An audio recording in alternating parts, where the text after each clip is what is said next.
What's up, good people? Mark Holmes here, and as always, I want to thank you all for watching, commenting, subscribing, and being part of the Joe Boo Sports Report. Without you guys, as well as you ladies, you know that this literally does not work. It is Thirsty Thursday night. I'm at the Hotel Motel Holiday Inn. Actually, it's more like the Super 8. It ain't no hotel. It ain't a motel.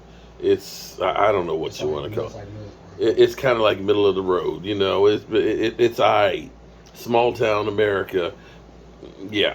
Anyway, thank God tomorrow I'll be going back home.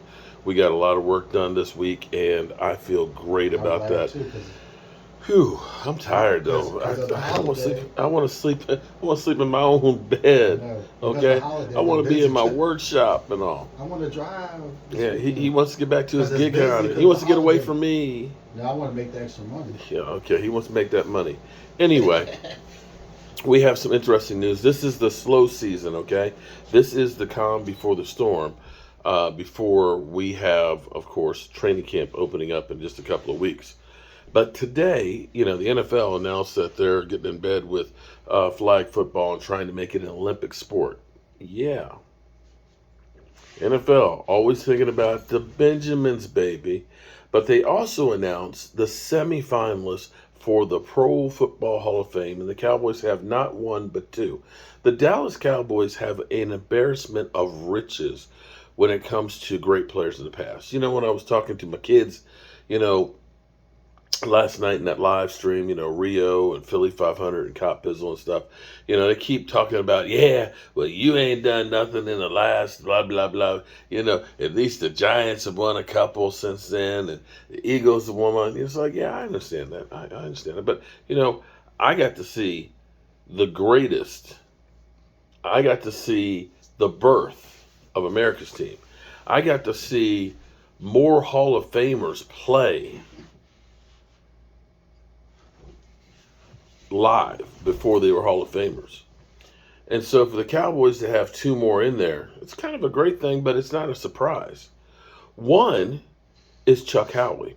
And to go to show you how things are different than what they used to be. Chuck Howley, okay, and a lot of you are like, who? Chuck Howley has done something that nobody else has ever done in the history of the NFL. And that is when the Dallas Cowboys played the Colts, the Baltimore Colts. Now, see, most of you are like, Baltimore Colts, they're Ravens. No, before then, they were the Baltimore Colts before they moved to Indianapolis. Overnight. They literally took Mayflower moving trucks and moved their shit in the middle of the night. Snuck out of Baltimore.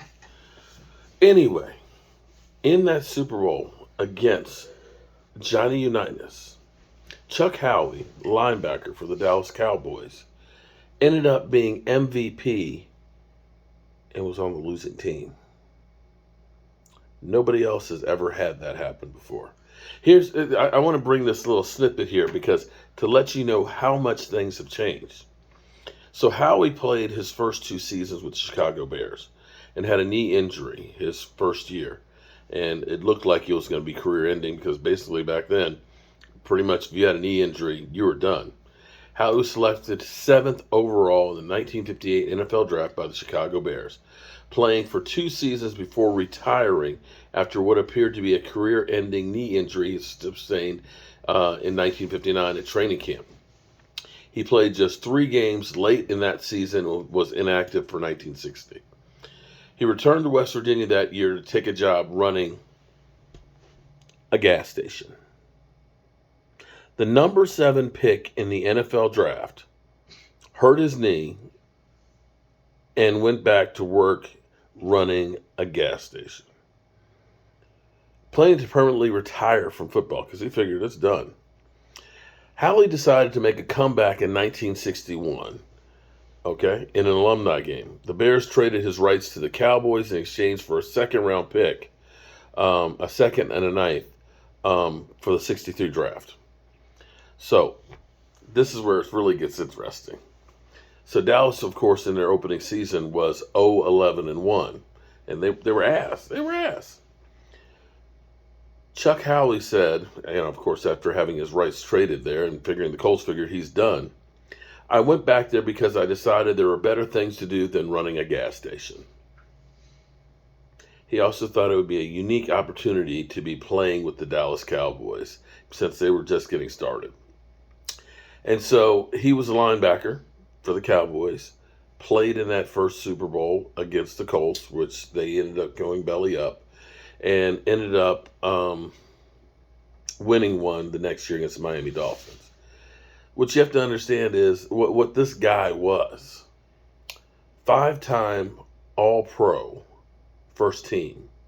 6-time Pro Bowler. He's in the Dallas Cowboys Ring of Honor. And Super Bowl MVP on a losing team. But wait, there's more. Because you acted now. We also have as a semifinalist Everson Walls. Jeez, how did that happen? Everson Walls. The interesting thing about Everson Walls was pro scouts, the scouts said, oh, he's not good. Because he was running a 4.7 340. To put that in perspective, Sam Williams ran a 4.46. So most scouts said he too slow to be a cornerback. But after being a part-time player, he started leading the team in interceptions. And by the middle of the season, they ended up making him a starter, in which case he finished the season with 11 interceptions. And 11 interceptions. Yes. And I dare say that Trevon Diggs, actually helped Everson Walls become a semifinalist because it shed a lot of light on those 11 interceptions. Because understand, back in the day there, they didn't throw the football as much as they throw now. They just didn't. So to have 11 interceptions, 11 interceptions back then was huge. He led the league in interceptions in 1982. It was kind of like the tail end of the great 70s teams going to the 80s. We ended up going basically to 3 NFC championship games, and unfortunately, we just couldn't get over the hump. That was the birth of the San Francisco 49ers, who had been, the Cinderella story with Joe Montana, and it was kind of like the tail end of the Dallas Cowboys. But Everson Walls and Chuck Howley both deserve to be into the Pro Football Hall of Fame. Now, the problem, of course, is the Cowboys have so many players that are already there that they start getting like, oh, here we go again, more Cowboy players. And you start getting kicked out because there are so many. And you know that, of course, there's, DeMarcus Ware should have been a first ballot one. He was, they clipped him. Don't ask me why, but, that's just kind of the way it is. There we go. Good luck to both of them. I hope they both get in this, the 2023 class.